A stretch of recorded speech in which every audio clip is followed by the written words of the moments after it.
제가 질문 하나 드리고 말씀 시작하겠습니다. 사랑하는 성도 여러분, 여러분들은 하나님의 뜻을 구하실 때 정말 오리지널 하나님의 뜻을 구하십니까? 아니면 여러분이 듣고 싶은 하나님의 뜻을 구하십니까? 당연히 오리지널 하나님의 뜻을 구해야 됩니다. 그런데 제 질문은요, 뭘 구해야 되느냐의 질문이 아니었습니다. 여러분들이 뭘 구하고 계시느냐의 질문이었습니다. 다시 묻겠습니다. 여러분은 뭘 구하고 계십니까? 우리가 어떤 일을 시작할 때, 또 때로는 어떤 일을 선택할 때 그 일이 조금은 중요하고 큰 일이라고 한다면 하나님께 자연스럽게 기도하게 될 겁니다. 물론 뭐 안 하시는 분들도 계실 거고 안 하시는 분들은 어쩔 수가 없지만 하신다면, 만약에 여러분들이 어떤 선택과 시작의 기로에서 기도를 하신다면 여러분들은 뭐라고 기도를 하십니까? 이 일이 하나님의 뜻에 맞습니까? 이 선택이 하나님의 뜻에 맞습니까? 분명히 이렇게 기도하실 겁니다. 그런데 문제는요, 아무리 기도해도 하나님께서 우리 앞에 나타나시거나 우리의 귀에다 대고 우리의 질문에 대한 응답을 말씀하시지 않는다는 거죠. 물론 하시는 경우도 있습니다. 아예 안 하는 건 아니시겠죠. 모세의 경우, 사도 바울의 경우 하나님께서 충분히 말씀을 하셨습니다.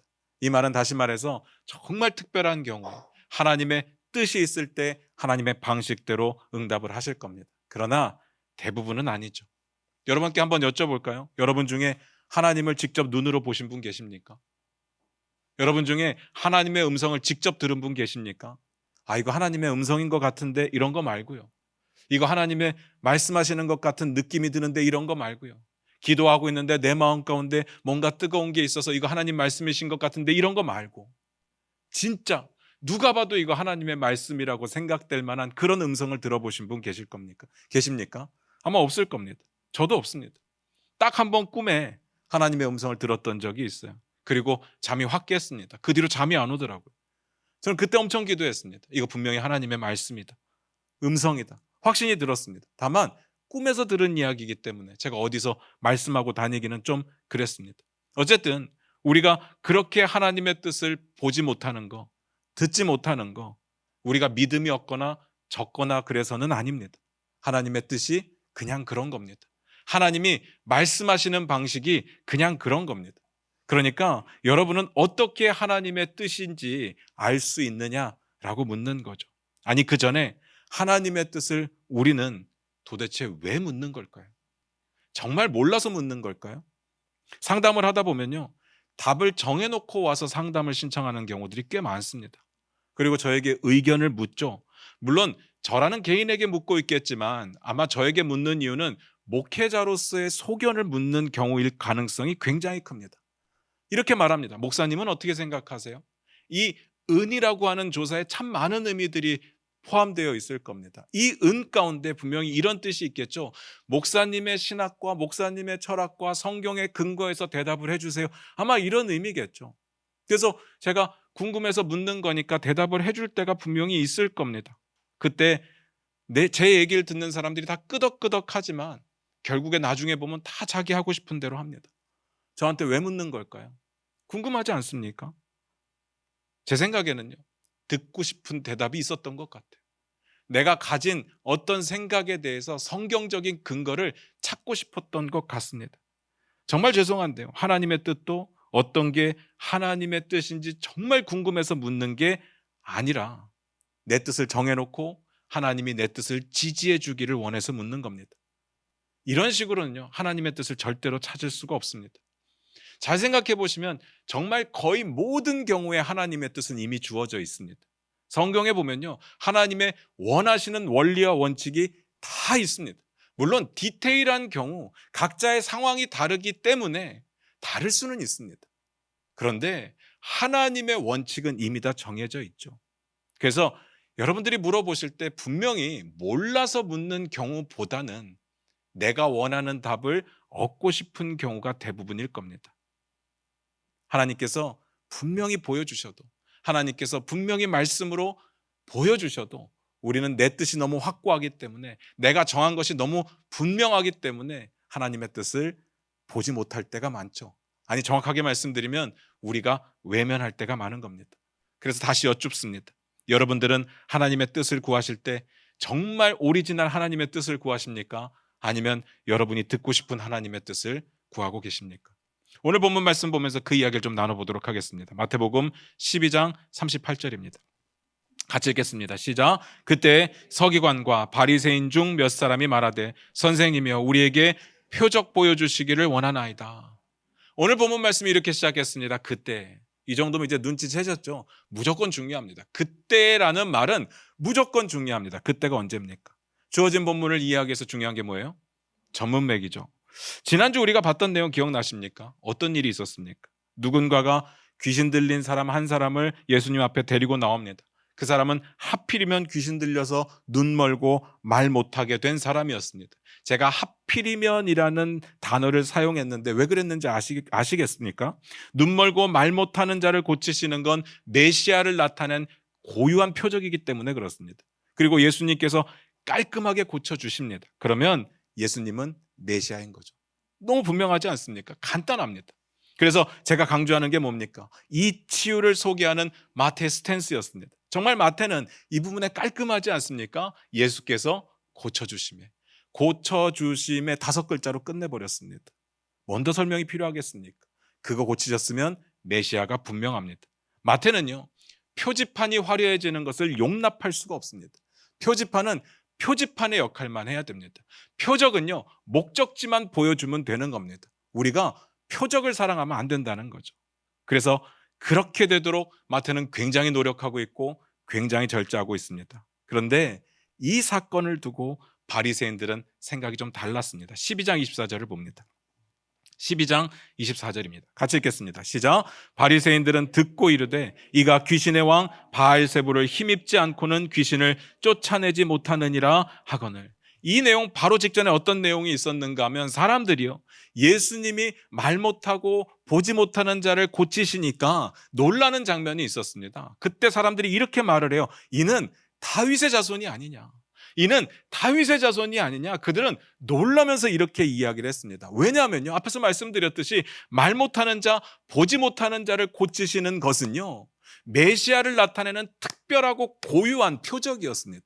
그래서 그 사건을 보면 이렇게 반응하는 것이 너무나도 당연했습니다. 그런데 바리새인들은요, 이런 표적을 볼 때 더 적극적으로 메시아를 인정해야 됐음에도 불구하고, 왜냐하면 그들이 성경을 더 잘 알고 있으니까, 그럼에도 불구하고 사람들의 그 반응을 듣고 오히려 반박을 합니다. 귀신의 왕 바알세불의 도움을 받아서 귀신을 쫓아내는 거다. 성경 어디에도 이렇게 말할 수 있는 근거는 하나도 없습니다. 유대인들에게 이 치유는 분명히 메시아를 나타내는 것이 확실했습니다. 그런데 그 사실을 거부합니다. 그 말에 대해서 예수님께서 뭐라고 하셨습니까? 스스로 분쟁하는 나라, 스스로 분쟁하는 동네, 스스로 분쟁하는 가정마다 망한다, 서지 못한다. 그리고 이렇게 말씀하십니다. 나는 성령의 힘을 입어서 귀신을 쫓아낸 것이기 때문에 하나님의 나라가 이미 너희에게 임했다. 잘 생각해 보셔야 됩니다. 이거하고 하나님 나라가 뭔 상관이 있습니까? 그게 하나님 나라 표적이니까 그렇습니다. 예수님께서 직접적으로 표적이 가리키는 최종의 목적지를 나타내신 겁니다. 선포하신 겁니다. 제가 그래서 지난주에 이 말씀 드릴 때 소름 돋는다고 말씀을 드렸죠. 우린 여기까지 봤었습니다. 그런데 이야기가 이렇게 끝이 나지는 않았어요. 뒤에 더 연결되는 부분이 있었습니다. 어디까지 연결이 되느냐? 오늘 보면 직전까지 연결이 됩니다. 그러니까 지난주의 이야기, 우리가 보지 못했던 이야기까지 합쳐서 하나의 이야기입니다. 그리고 오늘 본문이 시작했습니다. 그때. 그러면 그때가 언제인지 느낌이 오십니까? 예수님께서 귀신 들려 말 못하고 보지 못하는 자를 고치셨을 그때. 사람들이 놀라고 웅성거렸을 그때.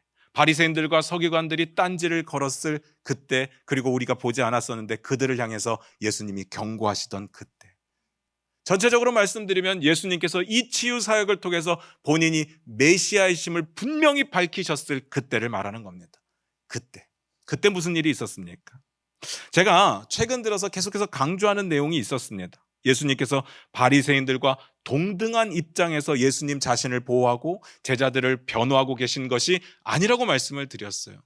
동등한 입장에서 어떤 중요한 주제를 가지고 논쟁을 펼치고 계신 것이 아니었습니다.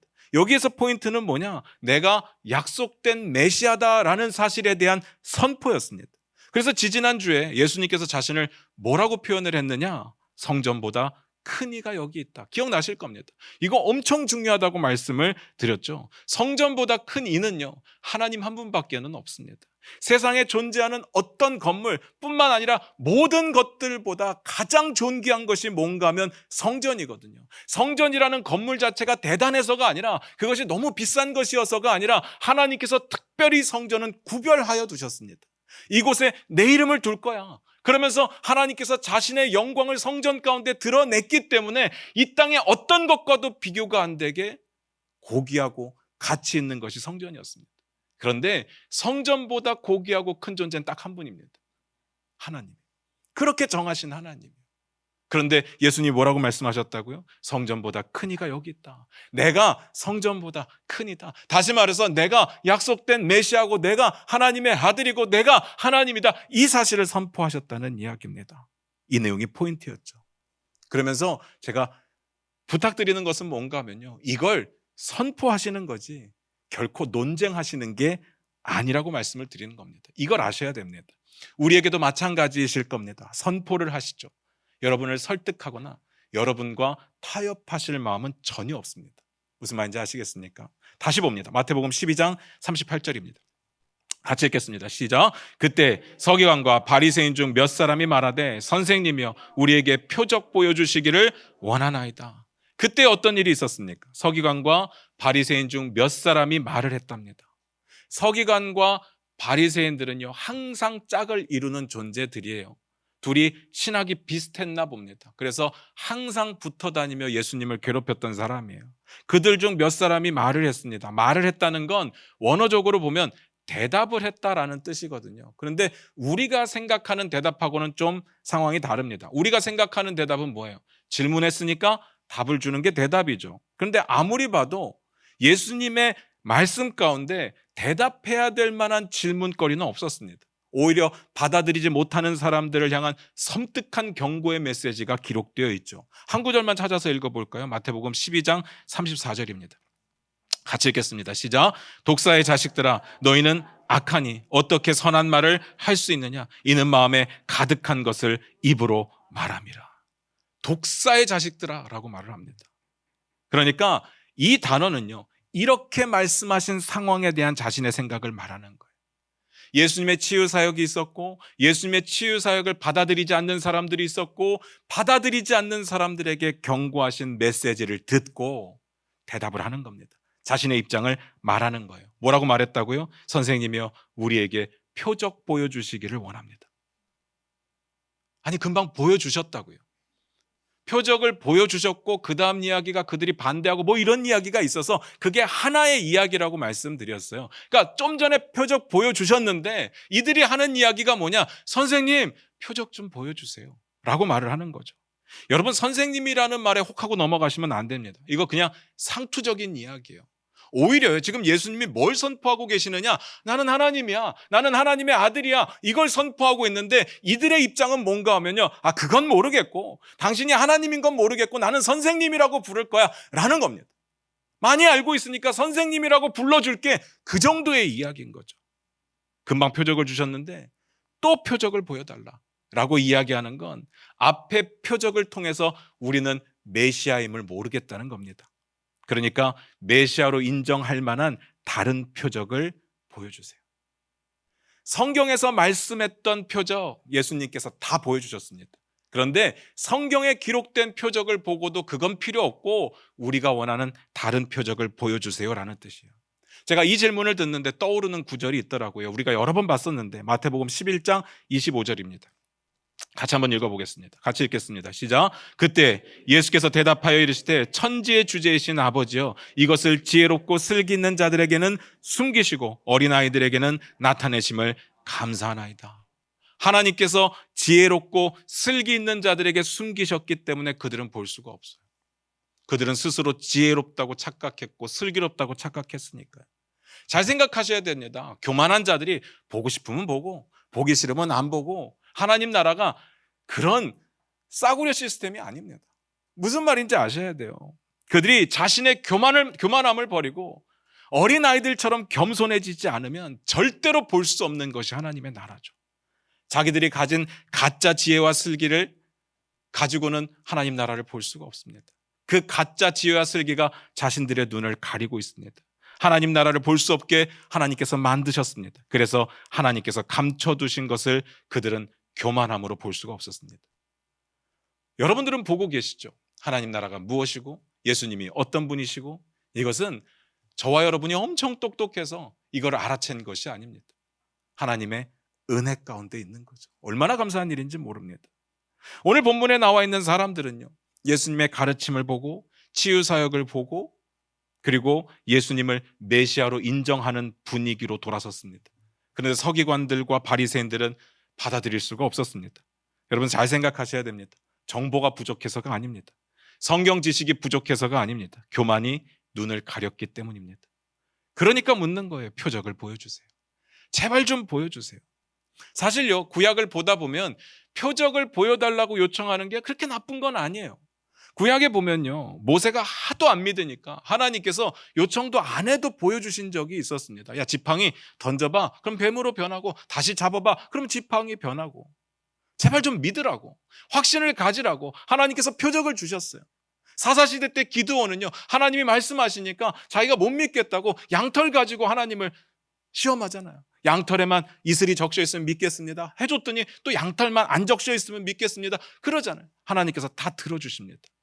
이런 거 없이 믿는 게 정말 좋은 거겠지만 우리는 인간이기 때문에, 어리석기 때문에 때로는 표적이 필요할 때가 있습니다. 보여주는 사인이 있어야 찾아갈 수 있을 때가 있어요. 그래서 예수님은 표적을 보여주시는 거예요. 그래서 구약시대에 표적을 요청하는 게 그렇게 나쁜 건 아니에요. 다만 서기관들과 바리새인들의 상황은 좀 달라요. 표적을 안 보여주셔서 못 보는 게 아닙니다. 이미 다 보여주셨다니까요. 엄청 많은 표적들을 보여주셨어요. 그런데 보여주셨는데 못 보는 거예요. 왜 못 보느냐? 하나님께서 잘못 보여주셨느냐? 예수님께서 실수하셨느냐? 그게 아니에요. 그들의 교만함이 눈을 가렸기 때문에. 이걸 다시 말씀드리면 그들이 원하는 게 따로 있었기 때문에 그 원하는 것을 찾기 전까지는 예수님이 아무리 많은 것을 보여주셔도 볼 수가 없는 상황이었습니다. 잘 생각하셔야 됩니다. 그들은요, 지금 보고 싶은 게 따로 있습니다. 원하는 대답이 따로 있습니다. 그래서 예수님께 요청하는 거예요. 표적을 좀 보여주세요. 이게 예수님이 잘못은 아니잖아요. 무슨 예수님이 빚진 것도 아니고 표적을 이렇게 계속 보여주는 것은 보여줘야 되는 것은 아닌데 그들은요, 너무나도 당당하게 받아야 될 것 받는 것처럼 내라고 이야기를 하는 겁니다. 자, 그렇다면 궁금해집니다. 바리새인들과 서기관들이 따로 또 요구하는 표적이 뭘까? 아니, 죽은 자도 살리시고, 나병한 자도 깨끗게 하시고, 보지 못하는 자도 보게 하시고, 말 못하는 자도 말하게 하시는데 더 이상의 표적이 뭐가 있을까? 성경에 나타난 건 이런 것들이 있으면 메시아라고 했는데 더 뭐가 있을까요? 이 부분에 대해서 성경에 정확하게 나오지는 않습니다. 그래서 제가 딱히 뭐다라고 말씀드리기는 어렵지만, 그런데 유추를 해보다 보면 답이 나오더라고요. 마태복음 12장 39절 한번 찾아 읽어봅니다. 마태복음 12장 39절입니다. 같이 읽겠습니다. 시작. 예수께서 대답하여 이르시되 악하고 음란한 세대가 표적을 구하나 선지자 요나의 표적밖에는 보일 표적이 없느니라. 예수님께서 이렇게 말씀하셨습니다. 악하고 음란한 세대가 표적을 구한다. 일단 서기관들과 바리새인들을 포함해서 그 시대에 살고 있는 사람들을 향해서 악하고 음란한 세대라고 부르셨습니다. 그렇기 때문에 그들이 자꾸 표적을 요구하는 거래요. 악하고 음란한 세대는 어떤 세대고 그들이 요구하는 표적은 뭘까요? 우리가 한번 찾아보면요, 이런 식으로 이스라엘 백성들을 책망하는 표현이 성경에 처음 등장하는 것은 아닙니다. 출애굽기 광야 시대부터 등장을 했었습니다. 신명기 32장 5절을 한번 보도록 하겠습니다. 화면 보시면서 같이 읽을게요. 신명기 32장 5절입니다. 같이 읽겠습니다. 시작. 그들이 여호와를 향하여 악을 행하니 하나님의 자녀가 아니요 흠이 있고 삐뚤어진 세대로다. 그 세대를 향해서 흠이 있고 삐뚤어진 세대라고 책망을 하셨습니다. 이 세대가 어떤 세대인가 하면요, 하나님께서 이스라엘을 사랑하셨습니다. 하나님께서 이스라엘을 선택하셨습니다. 하나님께서 이스라엘을 구원하셨어요. 엄청난 역사를 통해서 구원하셨어요. 그런데 이들은요, 틈만 나면 우상을 섬깁니다. 틈만 나면 이방신을 섬깁니다. 틈만 나면 불순종하고 틈만 나면 불신합니다. 하나님의 말씀을 들으려고 하지 않아요. 그래서 틈만 나면 애굽으로 다시 돌아가겠다고 말합니다. 이게 악하고 음란한 세대입니다. 성경에서 말하는 시대가 어떻든 지역이 어떻든 성경에서 말하는 악하고 음란한 세대는 하나님을 향한 불순종과 배교를 하는 세대입니다. 잘 생각해 보시면요, 이 구약 성경에 하나님과 이스라엘 백성들의 관계를 부부관계로 표현할 때가 많아요. 그래서 이방신을 섬기는 것, 우상을 섬기는 것을 음란하다고 이야기를 하는 겁니다. 그렇다면 그때 그 당시에 이스라엘 백성들이 요구했던 게 뭔지 아실까요? 빨리 가나안에 들어가서 빨리 가나안을 빼앗고 빨리 가나안에 정착해서 최대한 잘 먹고 잘 사는 것. 다시 말해서 자기들이 편해지는 것, 자기들이 원하는 것을 이루는 것. 왜냐하면 젖과 꿀이 흐르는 가나안 땅에 들여보내준다고 했으니까 나온 거거든요. 그래서 나온 거니까 자기들이 원하는 걸 빨리 얻고 싶었습니다. 그러니까 자기들이 원하는 대로 일이 안 풀릴 때는 엄청 불안해합니다. 그런 내용들이 성경에 나와 있죠. 출애굽기 32장 1절입니다. 화면 보시면서 같이 읽겠습니다. 같이 읽겠습니다. 시작. 백성이 모세가 산에서 내려오미 더딤을 보고 모여 백성이 아론에게 이르러 말하되 일어나라, 우리를 위하여 우리를 인도할 신을 만들라. 이 모세 곧 우리를 애굽 땅에서 인도하여 낸 사람은 어찌 되었는지 알지 못함이니라. 모세 덕분에 애굽에서 출애굽한 거 인정합니다. 그 부분 고맙게 생각해요. 그런데 모세가 산에 올라가더니 안 보여요. 며칠이 지났는데 안 보입니다. 불안해지기 시작했습니다. 지금 가나안으로 가야 되는데, 빨리 가야 되는데, 빨리 가서 정착해야 되는데 모세가 안 보여요. 그들을 데리고 가나안 땅으로 들어갈 인도자가 안 보입니다. 그래서 요구하는 거예요. 그럴 인도자를 보여달라는 겁니다. 이유 간단하죠. 가나안에 가야 되니까. 그들은요, 다른 건 관심이 없어요. 하나님이 지금 율법을 주시고 하나님과의 관계 가운데 해야 할 일들에 대해서 가르쳐 주시고 계신데 관심 없어요. 지금 가나안 가야 되는데 인도자가 사라졌어요. 그러니까 자꾸 아론을 닥달해서 뭔가를 보여달라고 이야기를 하는 겁니다. 그래서 만든 게 뭐예요? 금송아지. 잘 보이잖아요. 어디다 갖다 놔도 그럴만하지 않습니까? 금인데. 금이잖아요. 반짝반짝 하잖아요. 얼마나 좋겠습니까? 그걸 요구하는 거예요. 이 사실에 비추어 보면 지금 바리새인들과 서기관들이 요구하는 표적이 뭔지 느낌이 오실 겁니다. 이건 전적으로 제 해석인데요. 바리새인들과 서기관들이 원하는 게 뭘까? 이스라엘의 회복입니다. 강력했던 다윗 왕국을 다시 재건하는 일입니다. 그걸 확신할 수 있는 표적이 필요했습니다. 이스라엘을 회복시키려면 힘이 필요하잖아요. 그 힘을 증명해달라는 이야기입니다. 그 표적을 원했습니다. 그런데 예수님을 보니까요, 다윗의 자손으로서 가지고 있어야 될 그런 강력한 파워가 어디에서도 느껴지지 않습니다. 도대체 어떤 부분에 정치적이든 군사적이든 나라를 회복할 수 있는 힘이 있겠습니까? 하나도 보이지 않습니다. 그래서 요구를 하는 거예요. 다른 표적을 보여주세요. 예수님은 아무리 보여주셔도 그들이 찾고 있는 건 이거였기 때문에 보이지 않습니다. 아니, 관심이 없어요. 외면하는 겁니다. 지금 원하는 건 강력한 파워거든요. 그들이 찾는 건 성경적인 것은 아닙니다. 그들이 원하는 게 따로 있기 때문에 예수님의 표적이 보이지가 않죠. 제 생각엔 그렇습니다. 그때 예수님께서 말씀하신 게 뭐였어요? 선지자 요나의 표적밖에는 없다. 이 부분은 뒷내용도 마저 읽고 설명을 드리도록 하겠습니다. 마태복음 12장 39절 40절입니다. 같이 읽겠습니다. 시작. 예수께서 대답하여 이르시되 악하고 음란한 세대가 표적을 구하나 선지자 요나의 표적밖에는 보일 표적이 없느니라. 요나가 밤낮 사흘 동안 큰 물고기 뱃속에 있었던 것 같이 인자도 밤낮 사흘 동안 땅속에 있으리라. 도대체 요나가 어떤 표적을 행했을까요? 제가 성경을 찾아봤는데 요나가 표적을 행했다는 사실은 성경에 기록이 없어요.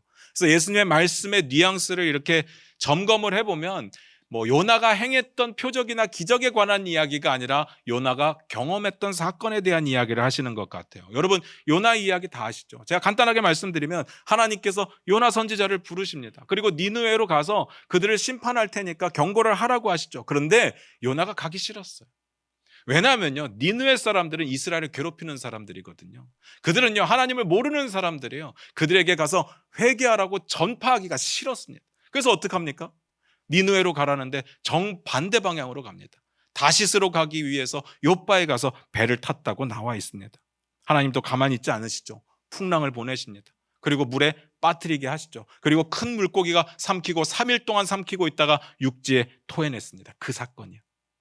예수님께서는 그 사건을 통해서 뭔 말씀을 하시고 싶으시냐? 나도 밤낮 사흘 동안 땅속에 있으리라. 예수님께서 처음으로, 마태복음에서 처음으로 죽음과 부활에 대해서 말씀하셨습니다. 그런데 엄청 중요한 장면이긴 한데 이건요, 바리새인들이 원했던 게 아니에요. 서기관들이 원했던 표적이 아닙니다. 이건 그냥 예수님이 그렇게 말씀하시는 거예요. 그들이 원했던 표적은 뭐예요? 강력한 리더십, 정치적이든 군사적이든 나라를 다시 세울 수 있는 그런 리더십을 원했는데 예수님의 대답은요, 죽음과 부활이라고 말합니다. 그리고 그것밖에는 보여줄 게 없다고 말씀을 하십니다. 완전 결이 다르죠. 그들의 입장에서 한번 생각을 해보면요, 예수님이 동문서답하시는 거예요. 우리 질문을 이해 못했나? 왜 딴 이야기를 하시지? 이럴 정도의 이야기인 거예요. 그런데 예수님은요, 앞에서도 말씀드렸듯이 그들과 논쟁을 하시는 게 아니에요. 동등한 입장에서 그들을 설득시키고 이해시키고 내 주장이 맞다라고 논리적으로 풀어나가시는 중이 아닙니다. 예수님은 지금 자신의 사역에 대해서, 자신이 이곳에 온 이유에 대해서 선포를 하시는 거예요. 나는 하나님의 아들이다. 나는 하나님 나라를 위해서 왔다. 이 시점은요, 그들이 순종을 하든지 불순종을 하든지 둘 중에 하나를 선택해야 되는 시점입니다. 그들이 이해하고 깨닫게 되느냐, 이해를 못하고 못 깨닫느냐를 선택해야 되는 기로가 아니에요. 무슨 말인지 아시겠습니까? 그런데 그들은요, 결국 죽음과 부활을 나중에 보게 되더라도 하나님 나라를 볼 수 없을 겁니다. 왜냐하면 교만하니까요. 교만한 자들에게 하나님의 나라의 역사는 감춰져 있으니까요. 이건 논쟁으로 설명할 수 있는 부분이 아니에요. 그러니까 이렇게 말씀하십니다. 41절입니다. 같이 읽겠습니다. 시작. 심판 때 니느웨 사람들이 일어나 이 세대 사람을 정죄하리니 이는 그들이 요나의 전도를 듣고 회개하였음이거니와 요나보다 더 큰 이가 여기 있으며. 심판 때 니느웨 사람들이 일어나서 이 세대 사람들을 정죄를 할 거예요. 왜 그런 거죠? 이 내용이 뭔지는 알겠어요. 일단 답은 악하고 음란한 세대이기 때문에 그들은 심판을 받을 거예요. 교만한 세대이기 때문에 하나님께서 심판하실 거예요. 그런데 왜 하필이면 하고 많은 사람들 중에 니느웨 사람들이 일어나서 이 세대 사람들을 정죄하느냐라는 질문이죠. 그들은 이방인이에요. 그리고 하나님께서 멸망시키기로 작정하셨던 죄악이 풍부했던 사람들입니다. 그런데 무슨 자격으로 그들이 일어나서 이 세대 사람들을 정죄하느냐? 잘 생각해 보시기 바랍니다. 요나가 니느웨로 가기 싫었다고 했어요. 그래서 니느웨로 가라니까 정반대 방향으로 갔어요. 그래서 물에 빠지게 되고 큰 물고기가 삼켰습니다. 죽다가 살아났죠. 그리고 나서 어쩔 수가 없이, 정말 가기 싫어 죽겠는데 어쩔 수가 없이 니느웨로 가긴 갑니다. 그리고 외쳐요. 뭐라고 외치느냐? 요나 3장 4절을 한번 보도록 할게요. 화면 보시면서 여러분 같이 읽겠습니다. 같이 읽습니다. 시작. 요나가 그 성읍에 들어가서 하루 동안 다니며 외쳐 이르되 40일이 지나면 니느웨가 무너지리라 하였더니. 요나가요, 그 성읍에 들어가서 하루 동안 외쳤대요. 한 1년 정도 사역을 한 게 아니라 하루 외쳤어요. 뭘 외쳤어요? 40일 지나면 니느웨가 무너진다. 물론 이 말만 한 건지는 모르겠어요. 성경이 뭐 모든 걸 다 기록하는 것은 아니니까. 그런데 지금 상황을 잘 생각해 보세요. 요나가 지금 가기 싫은데 억지로 와 있잖아요. 근데 자기 간증을 막 이야기하면서 야, 제발 니네 회개해야 된다, 이럴 정성은 없어 보인다는 이야기예요. 니느웨 사람들이 나중에 이 말 하나를 듣고 회개해 버리거든요. 그래서 하나님께서 심판을 잠깐 물으십니다. 그때요, 요나가 엄청 감사해하는 게 아니라 엄청 싫어했어요. 하나님이 용서해버렸거든요. 너무 싫어했어요. 회개 안 하기를 바라면서 외쳤다는 이야기예요. 그런 사람이 돌아다니면서 정성스럽게 내가 이런 일을 겪었는데 너네 제발 믿어라, 이러지 않았다는 거죠. 정말 성경에 나와 있는 대로 야, 40일 지나면 망한데 이러고 돌아다녔을 가능성이 훨씬 크다는 이야기입니다. 그러니까 니느웨 사람들이 오늘 회개하고 믿었는데 뭘 보고 믿었느냐? 요나의 그 뱃속에서의 3일 동안의 놀라운 기적을 듣고 그 표적을 보고 믿은 게 아니었습니다. 하나님의 말씀 그 한마디를 듣고 그들은 회개하기 시작한 거예요.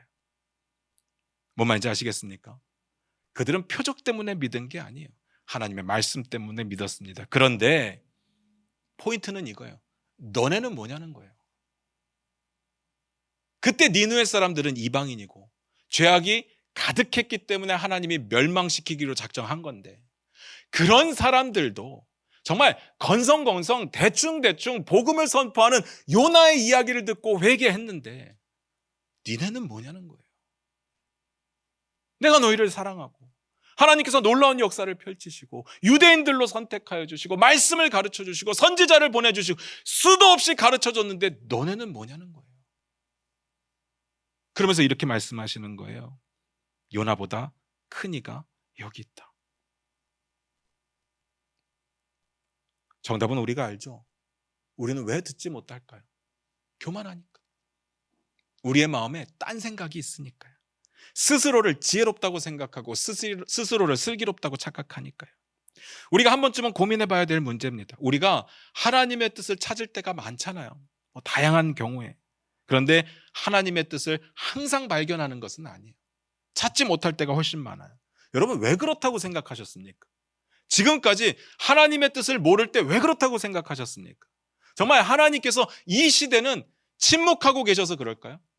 어떻습니까? 구약 시대는 많이 말씀하셨지만 이제는 좀 말이 많이 줄어들으셔가지고 이 시대는 말씀을 많이 안 하시는 그런 성격으로 바뀌셨나요? 그럴 리가 있겠습니까? 우리 솔직해져야 됩니다. 우리가 원하는 것에만 관심이 있으니까요. 우리의 마음에 딴 생각이 있으니까요. 우리의 마음에 원하는 게 딴 게 있으니까요. 하나님이 보여주시고자 하는 것엔 관심이 없는 거예요. 다시 말씀드려요. 처음부터 우리는 오리지널 하나님의 뜻에 관심이 없었어요. 제가 앞에서 전문맥이 엄청 중요하다고 말씀드렸어요. 성전보다 큰 이가 여기 있다. 이 말씀을 하신 이유가 제사장에 대한 이야기를 하신 거거든요. 그런데 오늘은 뭐라고 말씀을 하시느냐? 요나보다 큰 이가 여기 있다. 요나는 누구예요? 선지자라고 말씀을 드립니다. 그 다음 내용도 보고 더 말씀을 드릴게요. 마태복음 12장 42절입니다. 같이 읽겠습니다. 시작. 심판 때 남방 여왕이 일어나 이 세대 사람을 정죄하리니 이는 그가 솔로몬의 지혜로운 말을 들으려고 땅끝에서 왔음이거니와 솔로몬보다 더 큰 이가 여기 있느니라. 심판 때 남방 여왕이 일어나서 왜 정죄하는 거예요? 그 사람 누군데요? 이 사람은요, 솔로몬 시대 때 이방에 멀리 있던 남방에 있던 사람인데 솔로몬이 지혜롭다는 이야기를 듣고 그 지혜로운 말을 듣기 위해서 찾아왔어요. 그런데 이게 지금 찾아올 만한 거리가 아니었다고 말씀을 하시는 거예요. 땅 끝에서 지혜로운 말을 들으려고 왔대요. 그런데 뭐라고요? 솔로몬보다 더 큰 이가 여기 있다. 솔로몬만 되어도 인간 중에 똑똑해도 사람들이 들으려고 모여드는데 그런데 너네는 뭐냐? 하나님의 아들이 지금 여기 와 있는데 하나님이 여기 와 있는데 그래서 말하는데 왜 듣지 않는 거냐? 솔로몬은요 왕이거든요. 이쯤 하면 뭔가 보이는 게 있지 않습니까?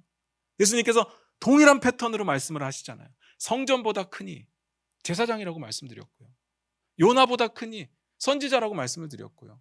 솔로몬보다 크니 왕이라고 말씀을 드렸어요. 구약에서 하나님께서 하나님의 백성들과 소통할 때 이 세 부류의 사람들과 소통을 하시거든요. 맞습니까? 선지자, 제사장, 왕을 통해서 말씀하시잖아요. 역사하세요. 그때마다 사람들은 따랐어야 됩니다. 그게 하나님의 뜻이었어요. 그런데 그들보다 큰 이가 오신 거예요. 예수 그리스도께서 하나님 나라의 왕으로 오신 거예요. 그런데 안 들어요. 들을 마음이 없어요. 이게 그들의 영적 상태였습니다. 악하고 음란한 상태. 그래서 결론이 뭐겠습니까? 그들이 원하는 건 오리지널 하나님의 뜻이 아니에요. 자기들이 원하는 대로 수정되고 변경된 하나님의 뜻을 듣고 싶었습니다. 그런데 그렇게는 아무리 봐도 볼 수가 없죠. 다시 말해서 그들이 자신들의 교만함을 꺾지 않는 이상, 표적이 아니라 표적 이상의 것을 봐도 하나님 나라를 볼 수 없을 겁니다. 하나님의 뜻을 찾지 못할 겁니다. 이게 결론입니다. 하나님께서는요, 교만한 자들을 위해서 하나님의 뜻을 바꾸시거나 변경하실 마음이 없으십니다. 그들은 못 보게 감추어 두신 거죠. 우리에게도 동일하게 적용되는 결론입니다. 여러분에게 이렇게 묻고 싶습니다. 여러분 하나님의 뜻이 보이십니까?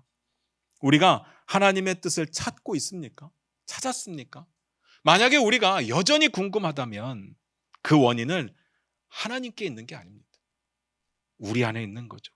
스스로 겸손한가? 아니면 내가 교만한가 점검해 봐야 됩니다. 나는 욕심을 버렸는가? 나는 내 생각을 다 내려놓았는가? 내 선입견은 다 지워버렸는가? 나는 겸손하게 하나님 앞에 무릎 꿇고 있는가? 말씀 마무리 지을게요. 사랑하는 성도 여러분, 진짜 하나님의 뜻을 찾기를 원하십니까? 그러면 내 교만함이 내 눈을 가리고 있지 않나를 먼저 점검해 보시길 바랍니다. 우리가 하나님의 말씀을 읽었는데 깨닫는 게 없어요. 하나님의 말씀을 알았는데 내 삶이 변하는 부분이 없어요. 내 삶의 자리에서 정말 거룩하게 투쟁하며 살 마음이 없어요. 내 삶의 자리에서 하나님 나라를 이루기 위해서 몸부리칠 마음이 없어요. 그냥 다 귀찮아요. 그냥 잘 살고 싶을 뿐이에요. 이 상태라면 하나님께서 뭘 보여주셔도 우리는 하나님의 뜻을 찾지 못할 겁니다. 하나님께서 우리를 싫어하셔서 우리의 상태를 외면하시는 게 절대로 아닙니다. 하나님 왜 나한테만 이러세요? 하나님 나를 사랑하시기는 하시는 겁니까? 이런 이야기 하지 마시기를 부탁드려요. 하나님은요 우리를 사랑하세요. 우리를 버리시지 않습니다. 하나님은요 우리를 사랑하시는 것이 우리가 잘했기 때문에 사랑하시는 게 아니에요. 이런 착각하시면 안 됩니다. 이런 착각을 하니까 내가 뭔가를 좀 잘못하면 하나님이 나를 버리시는구나 이렇게 생각하는 거예요. 무슨 말인지 아시겠습니까? 사도 바울이 뭐라고 합니까? 우리가 아직 죄인 되었을 때, 우리가 연약할 때 그리스도께서 우리를 위하여 죽으심으로 아버지의 사랑을 확증하셨다고 말하잖아요. 우리가 실수한다고, 죄를 좀 짓는다고 우리를 사랑하시다가 버리시지 않습니다. 죄는 미워하시죠. 불순종은 미워하시죠. 회개하지 않는 것에 대해서는 책망하실 겁니다. 이 말은 전혀 다른 이야기예요. 하나님께 돌아오기만 하면 하나님은 언제나 우리를 받아주신다는 이야기입니다. 구약시대 선지자들이 외쳤던 내용이 뭡니까? 돌아와라. 회개하라. 제사장의 주된 임무가 뭐였습니까? 죄악된 백성들을 하나님께로 연결시켜주는 일을 했습니다. 그때 왕들은 무슨 일을 했습니까? 하나님의 백성들을 하나님의 뜻대로 살아가도록 돕는 일을 했습니다. 그게 안 되는 게 교만이었던 거죠. 잘 들으시기 바랍니다. 우리가 우리의 것만 생각하니까 하나님의 뜻을 보고도 깨닫지 못하는 겁니다. 정말 하나님의 뜻을 알기 원하십니까? 그럼 내 것을 내려놓으셔야 됩니다. 내 안에 가득한 생각들, 내 욕심들을 다 내려놓으시기 바랍니다. 겸손하게 하나님의 뜻을 구하시기를 부탁드려요. 겸손하게 구한다는 게 무슨 뜻인가 하면요, 그 구하는 것의 결론이 어떤 것이 되든 받아들이겠다는 이야기입니다. 그리고 깨달으면 어떤 손해를 감수하고도 순종할 결단을 하는 겁니다. 그거 없이는 아무것도 안 되죠. 우리의 결단이 겸손하다는 말은 그만큼 세상에서 포기할 것이 많다는 거예요. 세상 사람들이 누리는 거 똑같이 누리고 세상 사람들이 사용하는 불법과 편법을 통해서 이익을 취하는 거 똑같이 취하고 싶으면 하나님의 뜻을 발견할 수가 없을 겁니다. 그 자체도 문제가 되지만 그보다 더 큰 문제는 뭐냐? 내 안에 내가 너무 강한 거죠. 내 안에 내 욕심이 너무 강한 겁니다. 내 안에 내가 갖고 싶고 지키고 싶은 것이 너무 많은 거예요. 하나님의 말씀이 들어올 틈이 없는 거예요. 무슨 말인지 아시겠습니까? 나를 버리시기 바랍니다. 하나님 안에 내 생각을 다 내려놓으시길 바랍니다. 그리고 정말 겸손하게 하나님의 앞에 무릎을 꿇고 하나님의 음성에 귀 기울이시기 바랍니다. 하나님께서 주시는 말씀이 그때 들릴 겁니다. 기도하겠습니다.